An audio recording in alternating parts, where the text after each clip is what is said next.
Welcome back one second. अभी हमने आपको पार्ट 1 में बताया कि नाउन और उसके भेद के बारे में हमने आपको बताया। नाउन का डेफिनेशन हमने कवर किया, उसके टाइप्स को भी हमने पढ़ा। फिर हमने उसके पार्ट 1 उसके फर्स्ट टॉपिक प्रॉपर नाउन और सेकंड टॉपिक कॉमन नाउन दोनों को हमने पहली वीडियो में कवर कर लिया है।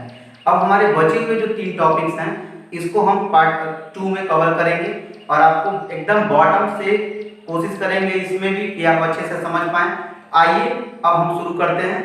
हमारा जो तीसरी टॉपिक है इसका वो है कलेक्टिव नाउन। कलेक्टिव नाउन के बारे में हम आपको बताने जा रहे हैं, तो please have a look with a great concentration. I let's start. Topic क्या है? Collective noun. कलेक्टिव नाउन को मैंने बताया कि मतलब होता है समूहवाचक संज्ञा। आइए हम आपको बताते हैं। A group of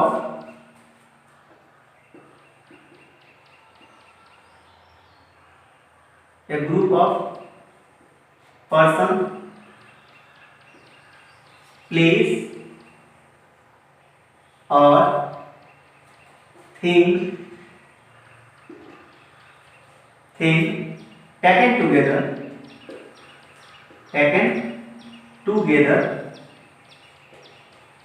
together as one whole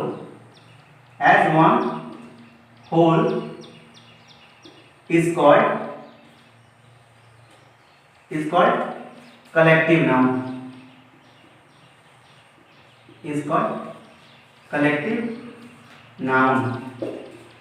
समूहवाचक संज्ञा किसे कहते हैं? जब हम किसी वस्तु को, किसी स्थान को, किसी जगह, किसी जीव के बारे में या किसी भी चीज के बारे में समूह में बात करते हैं, जब सभी चीजों को एक कैटेगरी में रख देते हैं, एक वर्ग में रख देते हैं, उसी को हम समूहवाचक कहते हैं। एग्जाम्पल के माध्यम से हम आपको समझा रहे हैं। देखिए एग्जाम्पल है, जैसे कि आर्मी हो गया, टीम हो गया, कमिटी हो गया,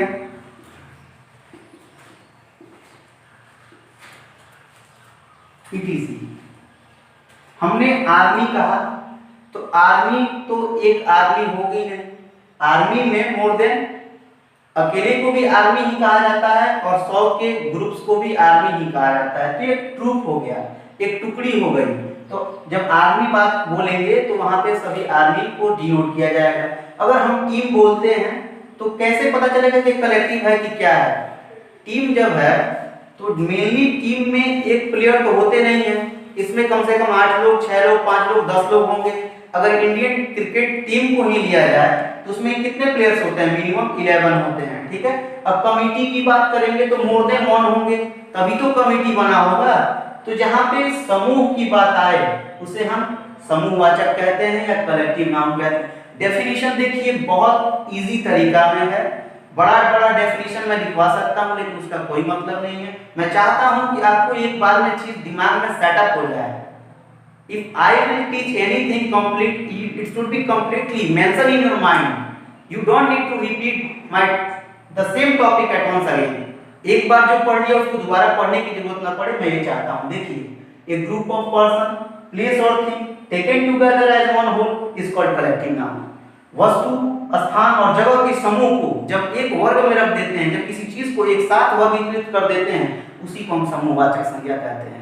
जैसे कि आर्मी हो गया, टीम हो गया, कमिटी हो गया इत्यादि।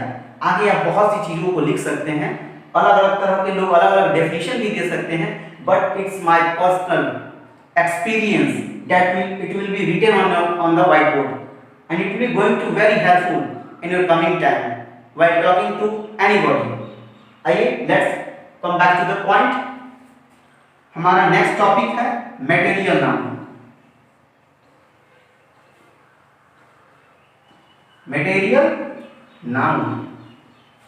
मटेरियल नाउन मतलब होता है द्रव्यवाचक संज्ञा। A substance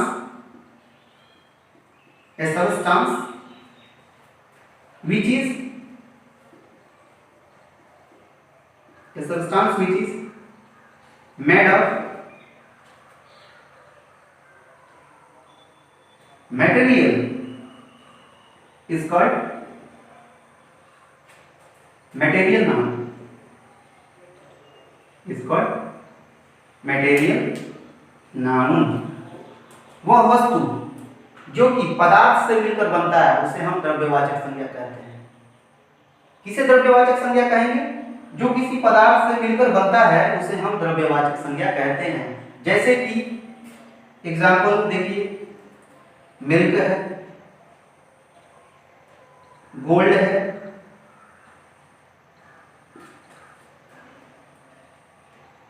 चीज है, बटर है, राइस है, etc। ये सभी एग्जाम्पल किसके हैं? द्रव्यवाचक के हैं। मिल्क हो गया, गोल्ड हो गया, पनीर, चीज देखिए किससे बनता है? दूध से बनता है। अगर गोल्ड देखें तो गोल्ड का क्या क्या बनता है? रिंग बनता है, नेकलेस बनता है, बहुत सी चीजों को इसके माध्यम से हम बना सकते हैं। वो वस्तु जो एक अलग फॉर्म में चेंज हो सके तो उसे हम मटेरियल नाउन कहते हैं, द्रव्यवाचक संज्ञा कहते हैं। राइस हो गया, चावल, बटर हो गया, ये सभी क्या है? ये मटेरियल है। आइए हम लास्ट टाइप्स के बारे में पढ़ते हैं जो कि एब्स्ट्रैक्ट नाउन है। एब्स्ट्रैक्ट मतलब मैंने बताया कि भाववाचक संज्ञा होता है। तो आइए इसके हम डेफिनेशन को जानेंगे। It is the state, it is the state of ideas and feeling. It is the state of ideas and feeling that we can only think or feel,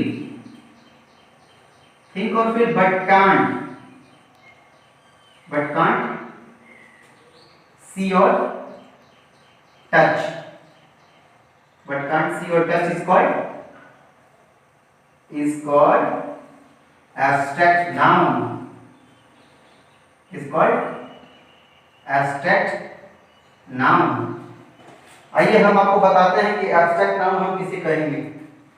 देखिए, वह अवस्था जहां पे हम सोच सकते हैं, महसूस कर सकते हैं, लेकिन उसे सोच और it is the state of ideas and feeling that we can only think और फील। वह अवस्था जहां पे हम सोच और महसूस कर सकते हैं, बट कांट सी और टच, लेकिन जिसे छू नहीं सकते, देख नहीं सकते, उसे हम भाववाचक संज्ञा कहते हैं।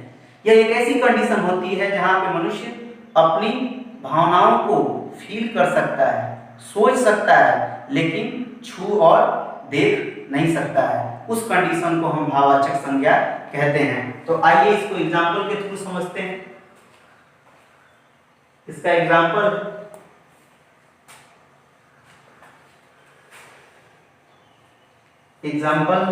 है इसका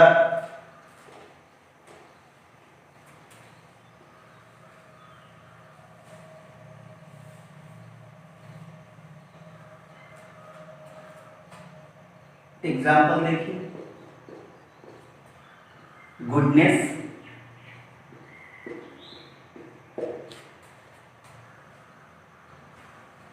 स्मार्टनेस, पॉवर्टी, etc।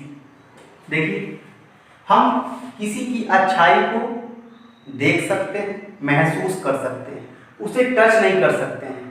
किसी की खूबसूरती को देख सकते हैं, महसूस कर सकते, मतलब सोच सकते हैं और महसूस कर सकते हैं, लेकिन उसे टच और देख नहीं सकते हैं। गरीबी को हम महसूस कर सकते हैं, उसके बारे में सोच सकते हैं, but we are not able to see और touch, therefore it is called the example of abstract noun.